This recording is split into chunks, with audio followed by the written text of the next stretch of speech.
Hey there. In this video, we're taking a look at an example of a wheel that starts out with rotational motion purely and uses that to slowly transition into a state of rolling without slipping.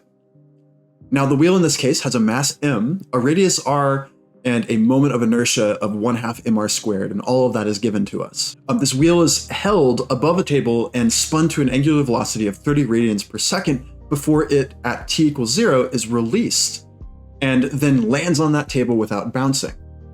The moment that happens, slowly this rotational energy that the wheel starts out with is going to start converting into translational energy, at least to some extent, before finally the wheel ends in a state of rolling without slipping, where some of its energy is translational and the other part of its energy is rotational. In this problem, while the wheel hasn't quite gotten to the rolling without slipping state, we're going to treat the coefficient of friction for this problem as 0.2. So that is given to us as well. Now, the first part of this problem is to figure out the linear acceleration of the wheel.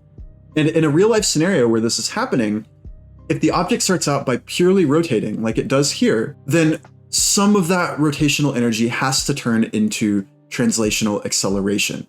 Otherwise, the object's not going to go anywhere and weird things would happen. So because of this, we need to think about the forces that are acting on this thing first to actually start propelling it to the right, like it would do.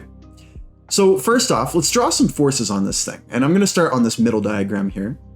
So if we've got force due to gravity going downwards like that, and we've got a normal force going up, then if we've got a mix of these and we have a coefficient of friction, we've got to decide where friction is going in this problem. And in all of the examples we've looked at so far, friction generally goes away from the tire to the left, like over here. In this problem though, things are a little different because at the start of this problem, remember that the wheel is still rotating this way, but in that situation, it's the surface of the wheel, which maybe if I draw down here, the surface of the wheel is moving relative to this surface right here. In fact, it's moving that way. If that's the case, then the force due to friction between the tire and the ground while it's slipping is actually going this way to the right. So force due to friction is going this way. Now that's good for us because that suddenly reveals what's actually propelling this tire to the right eventually. The force due to friction is the sole thing responsible for causing this tire to travel to the right. So that gives us our first way in. We need to figure out this friction force here. And if we have that net force that's acting on the tire, then we can figure out the linear acceleration of the wheel. So because of that, it seems like for this first part of the problem, we're going to need to start with Newton's second law. So the sum of the forces equals mass times acceleration. Now, the only net force that's contributing to this tire's eventual acceleration to the right is the force due to friction. So down here, the force due to friction is going to equal the tire's mass times acceleration. And since there's no other vertical force here, we can make the assumption that the force due to gravity, mg, is equal to the normal force.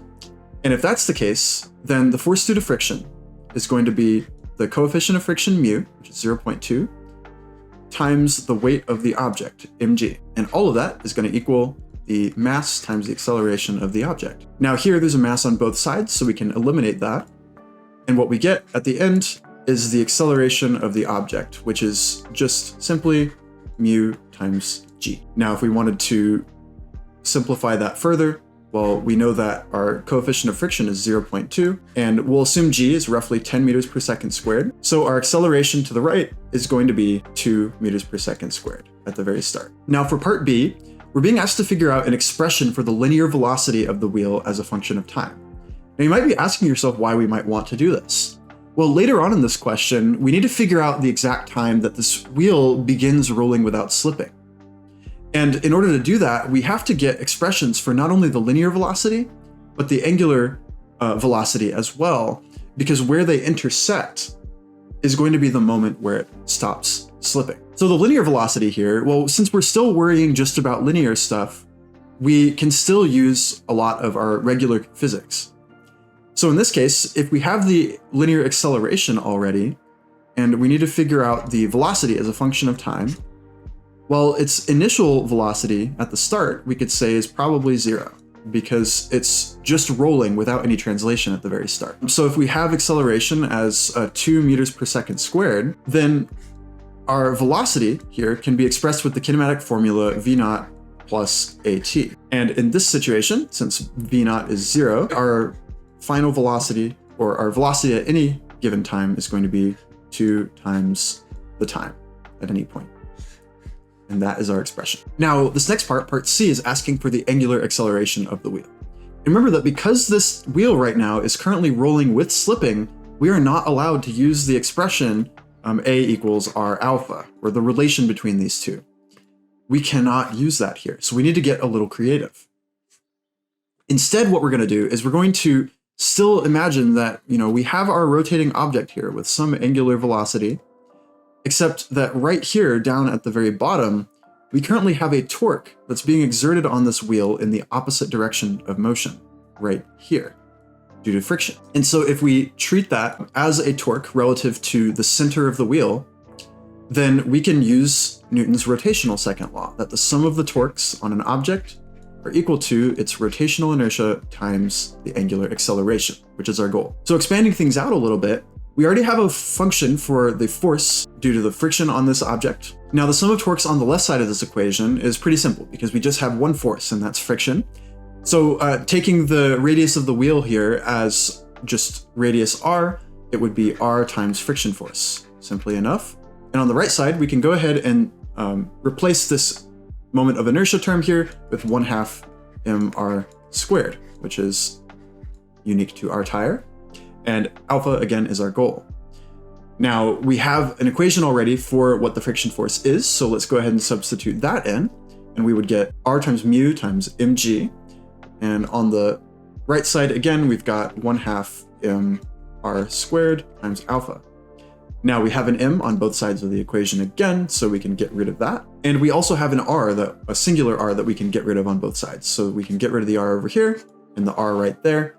And in the end, we will get an equation for the angular acceleration of this object, which is 2 mu g divided by r. Now, we haven't talked about the direction of this acceleration yet, but we will need that for this next part down here. So in this next part, part D, we're being asked to figure out the expression for the angular velocity of the wheel as a function of time. Now up here, remember that the velocity is going in the opposite direction as the torque that's being exerted. And if you think about this like we would for linear stuff, if a force is being exerted opposite the direction of the velocity that something's headed, that means that that force is negative, or that the object is experiencing a negative acceleration. So the same is true for this. Because the torque is being exerted opposite the direction that the wheel is rotating, this angular acceleration here should be negative relative to the initial velocity. Now down here, we're going to use the same thing. We have an angular velocity omega naught, which is 30 rads per second. We're trying to figure out the angular velocity at any given moment in time. And we have our angular acceleration, which is over here. And that would be -2 mu g over r. So again, using the rotational counterpart to that previous kinematic formula we used, it would be omega equals omega naught plus alpha t. And if we go ahead and substitute things in, then we would be getting omega naught minus 2 mu g t divided by r. And that's our expression, although we could substitute some values in there. If we do that, then our new equation is going to be 30 minus 16t, which looks a lot nicer, right? And that is part D done. So finally, part E is the culmination of all of our effort up to this point. We're looking for what time t the wheel begins to roll without slipping once it's released.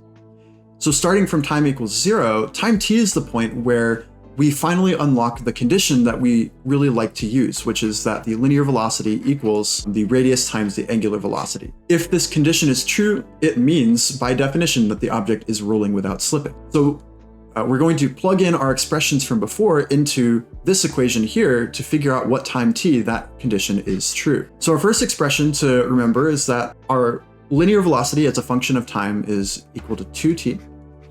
And our angular velocity as a function of time is equal to 30 minus 16t. So over here then, in order to solve for the time t that this equation is true, we simply need to substitute those two expressions in.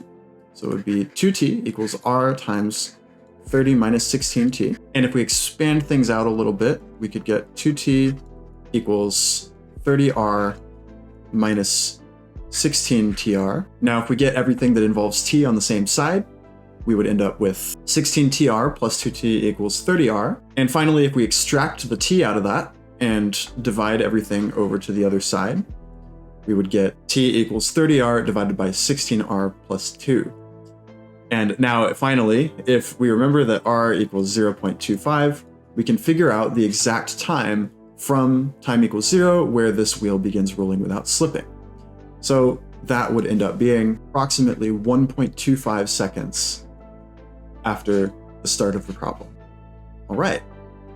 So really the key concept to keep in mind here is that you transition from rolling with slipping to rolling without slipping when this condition begins to hold true.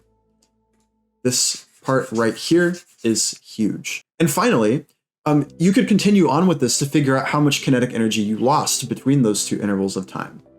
In order to do that, remember that while an object is rolling with slipping, kinetic friction is applying, and because the object is moving with friction applying, there is work done by friction that's extracting energy from the system. So you need to first figure out the total initial kinetic energy, which would be a combination of the translational kinetic energy and the rotational kinetic energy. And then you would need to similarly find the total final kinetic energy, which again would be a combination of the translational kinetic energy it has at the end and the rotational kinetic energy it has at the end.